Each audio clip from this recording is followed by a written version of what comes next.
welcome sa panibago na namang kabanata, panibago na namang episode na kung paano natin peperahin tong internet. Dahil naniniwala ako na hindi aksidenteng may internet sa harap mo, na imbes i-consume tayo on a daily basis nitong internet, what if pagkaperahan natin to, total libre siyang nandyan at inuubos niya ang oras natin, perahin natin tong internet. You just need to find sang kamalupit, tsaka mo siya i-connecta dito sa internet. Like for example, sa akin, magaling ako sa pagsasalita, kahit bobo ko, pero yung kung paano ako magsalita, pwede na. So, internet, pagsasalita ako, cash flow. Diba? Isip ka ng something. May iba akong nakikita dyan.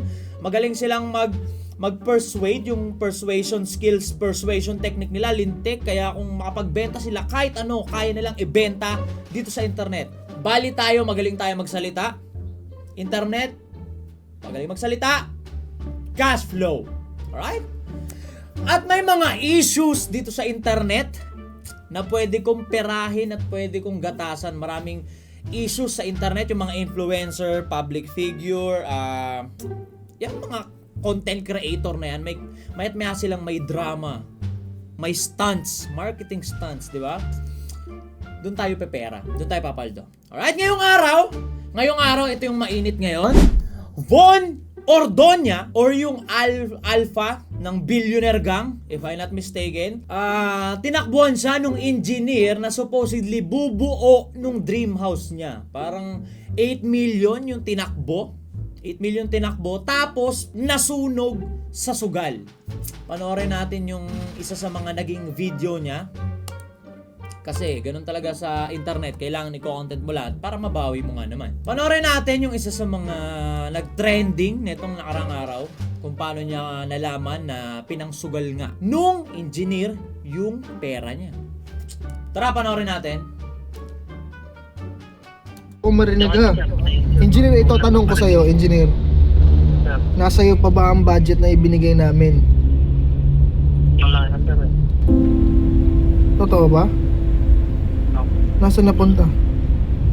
Nalususugal po. Napusta mo? Oo.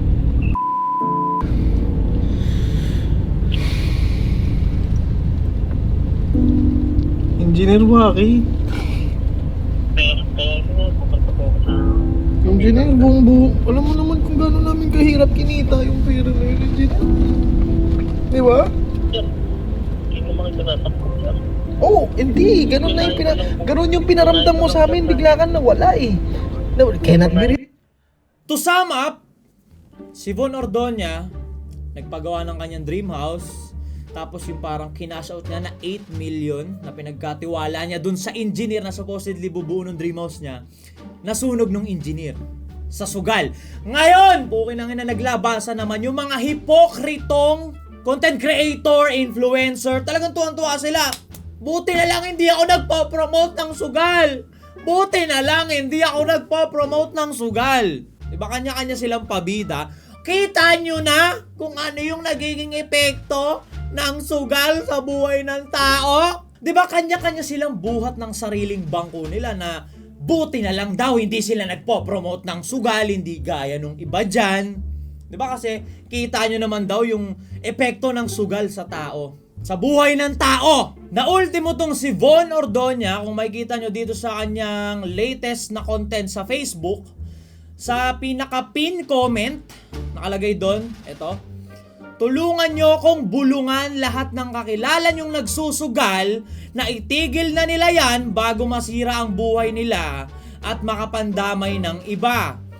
Para sa lahat ng content creators na nagpo-promote ng sugal, alam nyo na ang tama at mali. Huwag tayong magpabulag sa pera na in-offer nila. Lalong lulubog ang bansa natin dahil sa mismong kagagawan natin. Biglang ganon? Di ba? Bakit biglang ganon eh? Pero way back last year, produkto to ng produkto to ng Battle of the YouTuber. Sa madaling salita, nagpo-promote siya ng sugal. Si Von Ordoña. Di ba? Ngayon, usapang ikakalago na ng bansa bigla. Wag daw sa mga content creator niya, wag daw mag-promote ng sugal, di ba? Ganto ganyan. Kung makikita nyo, 2021, Di ba? Taong battle of YouTubers to siya. Ay no, Sabong International pa nga pala to. Sabong pa pala, oh. Promoter din siya ng sugal. Tapos ngayon napumaldo na. Huwag magpapasilaw sa pera. Aminin na natin, huwag tayo magpakahipokrito. Ako rin mismo, nag-promote din ho ako ng sugal last year. Nag-promote din ako niyan. Huwag na tayo magpakahipokrito, hindi na tayo mag-drop name, pero alam nyo sa sarili nyo, marami sa inyo, sa mga parehas kong content creator dito sa internet, marami sa inyo na malaking factor or malaking impact sa naging buwelo nyo ng marangyang buhay nyo ngayon dahil sa sugal. Di ba? Ngayon, wala namang masama kung nagpo-promote ka before, tapos biglang ayaw mo na. Kasi okay na, may pera ka na. Pero yung ganito ka pa na biglang nasa usapang kapakanan ng bansa ka na, nalulubog na yung bansa pag nag-promote tayo, hindi ba parang hipokrito yon? Nung ikaw yung nagbe-benefit, okay lang. Okay lang na lumubog yung bansa. Ngayong nag-quit ka na, ikalulubog na ng bansa yung iniisip mo. Di ba? Again, walang masama kung nagpo-promote ka before, tas ayaw mo na. Ako rin, ganun din ako. Di ba? Last year nagpo-promote ako, tas tinigilan ko na ngayong 2024. Bakit ko tinigilan? Nag-quit ba ako totally? Hindi naman. Pinapalaki ko lang yung budget. Pinapalaki ko lang yung bayad. Kasi ako, ayokong nababarat. Di ba? Ayokong nababarat. Hindi na ako nagpo-promote ngayon kasi nga gusto kong malaman yung mga checkwa na yan na hindi ako basta-basta ang oo sa 100. Ayoko, gusto ko 500. Pinapalaki ko yung value. Kasi, di ba? Vices yan eh. Gambling, gagawa ko ng vices para lumago yung negosyo mo. So, hindi ako papabarat. Ngayon, walang masama. Content creator ka, influencer ka, public figure ka. Ayaw mo sa sugal. Ayaw mo mag-promote ng sugal. Guess what? Alam mo ba, trivia't kaalaman sa mga influencer dyan, content creator, na hindi nagpo-promote ng sugal at suklam na suklam sa mga nagpo-promote ng sugal, trivia't kaalaman. Alam mo ba na pwede kang hindi mag-promote ng sugal, tapos pwede rin na hindi ka bida-bida sa araw-araw? Di ba? Ayaw mong nagpo-promote ng sugal, pero ayaw mong manahimik. Bukang bibig mo na, ayaw kong mag-promote ng sugal. Yung perang kikitain ko, gusto ko malinis. Hindi na para mag-promote pa ako ng sugal. No problem. Huwag kang mag-promote ng sugal. Wala namang nagtututok sa'yo ng jungle ball. Ano mo, promote mo to? Wala naman.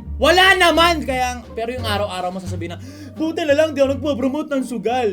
Hindi gaya nung iba dyan. Ba't tayong manahimik? Pwede kang mabuhay na influencer ka na hindi ka nagpo-promote. At the same time, hahayaan mo ring mabuhay ng tahimik yung mga nagpo-promote, 'di ba? Hindi ko alam kung inggit ba 'yan.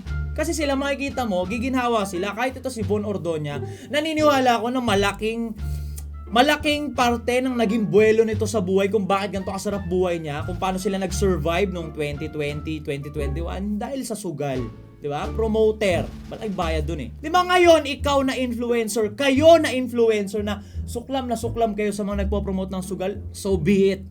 Ayaw nyo ng sugal, ayaw nyo mag-promote, so be it. 'Di ba? Then shut the fuck up! Tahimik mo yung bibig mo, hindi yung araw-araw, every other day, na parang holy ka sa sarili mo na hindi ka nagpo-promote ng sugal, 'di ba? Keso ayaw mo na malugmok or masadlak sa kahirapan yung mga kababayan mong mahirap naman talaga. Mahirap boy dito sa Pilipinas. Di ba bukang bibig mo na ayaw mong masadlak sa kahirapan yung mga kapwa mo Pilipino kaya di ka nagpo-promote ng sugal. Okay!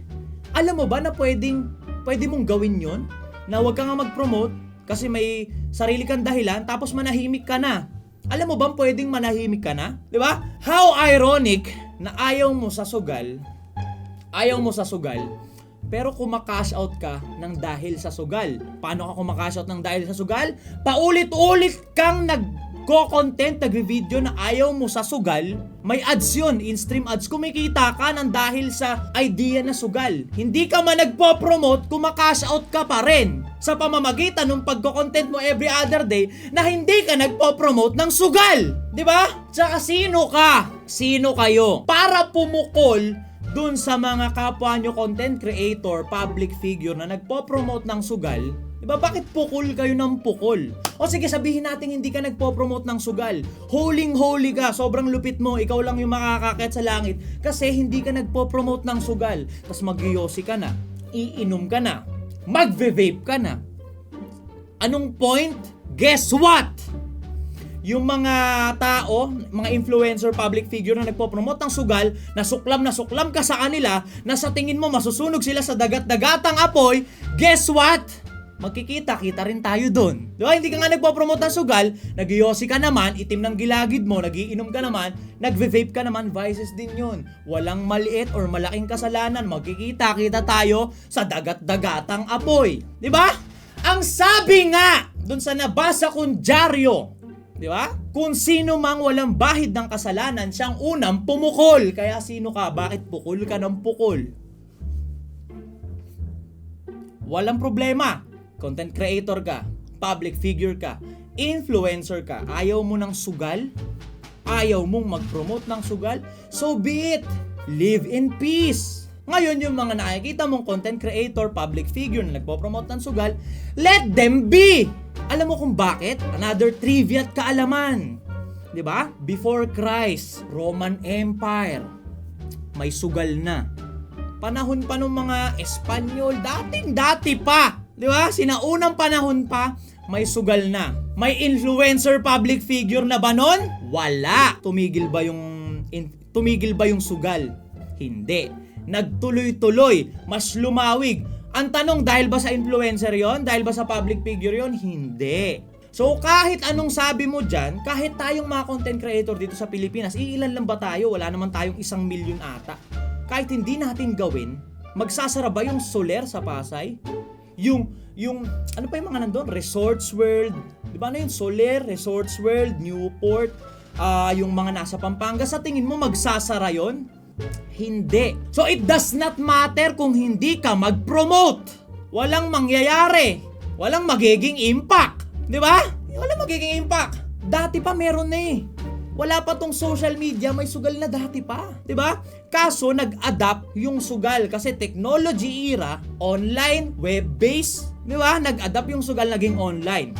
Guess what? Mag-promote ka man or hindi, it does not matter. Ngayon, yung mga ganitong negative na bagay na nangyayari sa tao, like for example ito, halimbawa totoo tong nangyari kay Von Ordoña, na yung engineer niya, nasunog nung engineer niya yung pera ni Von dahil sa sugal. Kasalanan ba ng mga influencer yon? Kasi kung sasabihin mong kasalanan ng mga influencer yon, kasalanan mismo ni Von yon. Kasi way back 2021, promoter siya eh. 'Di ba? Promoter siya. Pero very wrong na isisi natin sa mga promoter 'to, 'di ba? Kasi as long as hindi life and death situation yung nangyayari, like for example, promoter ako. 'Di ba? Tao ka. Pag sinabi ko sa yung gawin mo 'to, gawin mo 'yan, ako ba masusunod? Hindi, ikaw ang masusunod. Unless tututukan kita ng jungle bolo sa ulo na pag di mo ginawa to, yayariin kita. Pero hanggat hindi ko ginagawa to, ikaw ang may control sa sarili mo. Di ba? Take full control, take full responsibility, na kaya marami ang nahihirapan mag-grow at umusad dito sa mundo dahil sa inyo. Ine-encourage nyo sila na maghanap ng masisisi sa pagiging irresponsable nilang nilalang. Naging irresponsable, natalo sa sugal. Bukang bibig nyo dito dahil sa mga influencer na nagpo-promote. Hindi. Natalo siya, yung engineer, nasunog niya yung pera, nasadlak siya sa kahirapan dahil sa sugal kasi bobo siya. Kapalpakan niya yun. Diba? Hindi na para magtalo pa tayo dito. Influencer ka, public figure ka, content creator ka, ayaw mo mag-promote, ayaw mo sa sugal, so be it. Ako na nagsasabi sa'yo, hindi nagmamatter yun. Na kahit kaming lahat makinig sa'yo, hindi magmamatter yun. Magsasara ba yung Soler dahil sa ginawa mong move? Hindi. Magsasara ba yung mga malalaking kumpanya sa Pampanga? Hindi rin. Yung mga nasa Pasay? Hindi rin. Kasi nga uulitin ko sa'yo, wala pa tong social media, may gambling na. Pa? Malaking porsyento ng perang nagpapaikot dito sa bansa galing dyan sa mga hayop na yan. Diba? Kaya nga hindi nagpapasaray kasi may mga binabayaran niya. Diba? Ngayon, balik tayo dito kay Von. Ako, tayo na kasi, taong internet ako eh. Tapos, neto lang, nakaraan lang, ginago tayo ni Taragis. Tinarantado tayo ni Taragis. Ako, naniniwala ako na marketing stunt lang to. Unang-una, paanong marketing stunt lang to? Sinong gagong mandarambong ang mantatakbo ng pera tapos sasagot pa sa tawag nung ginago niya? Diba? Yung engineer, ginago niya si Von. Tapos nagkausap pa sila sa telepono. Walang bobong mandarambong gagawa nun. Kasi yung mga mandarambong na yan, pag ginawa na nila yan, wala na yan. Mawawala na sa mapa, hindi mo na makikita yan, wala ng trace. Pero ba't nakapag-usap pa sila? Para sa drama. Para sa empathy. Anong community yung tinira nila neto nila Von? Sugal, gambling. Dahil malaking porsyento ng mga audience dito sa internet ayaw dun sa sugal. 'Di ba? So perfect na perfect. Paapuyin yung damdamin ng mga may ayaw sa sugal. 'Di ba? Tinakbuhan siya tapos bukang bibig niya, tang ilang sugal kasi yan eh. Tingnan nyo nagagawa ng sugal sa buhay ng tao. 'Di ba? Ngayon, pwedeng mamaya, pwedeng bukas, or ngayon din mismo may ipapakita, may i-introduce yan si Von na isang engineering firm or construction company na malaki na sasalba at magtutuloy nung naudlot niyang dream house kuno. Promotion dun sa engineering firm.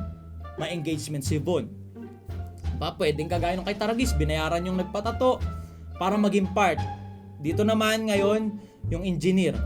Kasi ako naniniwala ako, walang taong mandarambong yung ganyan, makikipag-cooperate pa. Di ba, puta, milyon-milyon yun, pre. Pwede ka na ngang ipa-delete eh. Milyon-milyon yun, pero nakipag-cooperate ka pa? Para saan? Para sa drama. Di ba, ako naniniwala ako, marketing stunt lang to. Magkaka-engagement si Von.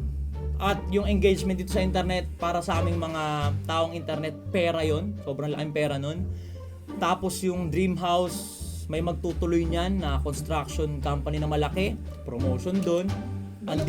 Andito kami to rescue you, Von. Parang ganun, promotion, di ba? Ang galing nila gumawa, guys. Na-survive pa nila, na-revive pa nila yung naudlot na project. Promotion yon. Na sure, nagbayad kay Von yun. Di ba? Win-win situation sa lahat to. Di ba? Pinera na naman kayo, kinash out na naman kayo ng mga taong internet. Kagaya sa akin, di ba? Nakikash out na rin ako. Sayang eh. Nakikita ko no, ay kakash outin na naman nila Von ng mga taong internet yung yung mga damdami ng mga malalambot na audience. Eh di makikisakay na ako, 'di ba? Sa panahon ngayon, ngayon at this moment alam ko bad trip ka na sa akin, yung damdamin mo lintik na. Kasi akala mo pro sugal ako. So magko-comment ka na ngayon diyan, pang. Nasa pag-comment mo, pang, maa-up itong video ko. May engagement ako, 'di ba? Cash out din ako. Diba kasi ako, nakikita ko sila nakaka-cash outin nila kayo eh. So makiki-ride na ako, makiki-cash out na ako, sayang eh. Diba? Diba? Ay ako, ang mission ko dito sa internet, kumash out eh. Kasi alam kong hindi aksidenteng andito tong internet ng libre. Diba? Kaka-cash outin nila kayo, makiki-cash out na rin ako, makiki-ride ako. Magko-comment ka nyo, ano mo nakisawsaw ko lang eh. Nag-comment ka, dog. Nag-angry react ka, dog. Ang internet ay isang malaking cash outan. Kailangan mo mag-isip kung paano. Ano yung pinag-uusapan? Sugal? Sugal tsaka ano yun? Malay ko. Ala, nalimutan ko na yung pinagsabi ko, nalimutan ko na.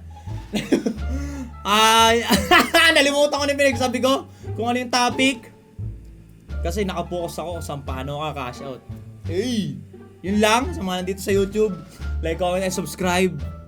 Diba? Tignan natin kung paano natin peperahin tong internet.